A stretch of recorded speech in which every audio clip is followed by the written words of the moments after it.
तर अर्थसंकल्पीय अधिवेशनावरून खासदार कल्याण काळे यांनी केंद्र सरकारवर निशाणा साधलाय। गेल्या 10 वर्षात केंद्र सरकारने सर्वसामान्यांसाठी काही केलं नाही अशी टीका त्यांनी केली। यंदाच्या अर्थसंकल्पातून शेतकरी, शेतमजूर आणि बेरोजगार तरुणांना मोठी अपेक्षा असल्याचं सुद्धा काळे म्हणाले।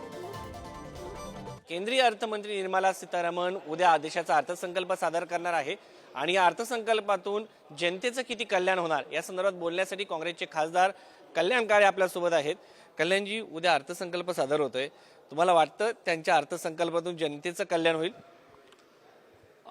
असं तर वाटत नाही, परंतु देशातल्या नागरिकांना, शेतकऱ्यांना, शेतमजुरांना, बेरोजगार तरुणांना रास्त अपेक्षा आहे। देशाचं बजेट ज्या वेळेला सादर होतं त्यावेळेला या देशातल्या नागरिकांना असं वाटत असतं की आमच्यासाठी मायबाप सरकार काहीतरी करेल। गेल्या 10 वर्षामध्ये तर या सरकारने काही केलं नाही।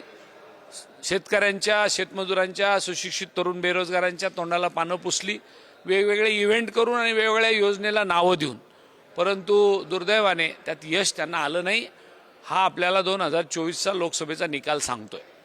पण तरीसुद्धा मला या सरकारकडनं अपेक्षा आहे, शेतीमालाला भाव देण्याच्या दृष्टीने ते पावलं उचलतील, त्या दृष्टीने शेतकऱ्यांच्या प्रोडक्शन कॉस्टवर काम करून GST शेतीमालाच्या, शेतकऱ्याला लागणाऱ्या, खरेदी कराव्या लागणाऱ्या वस्तूचा GST माफ करतील या अधिवेशनामध्ये, आणि त्याच्या पुढे जाऊन अधिवेशन व्हायच्या आधी शेतकऱ्यांच्या शेतीमालाला भाव देतील।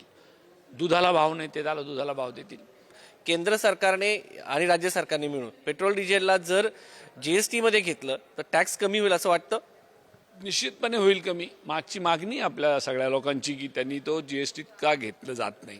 एकीकडे GST one nation one tax म्हणायचा आणि दुसरीकडे पेट्रोल डिझेलला मात्र वेगळा टॅक्स लावायचा, हे योग्य नाही।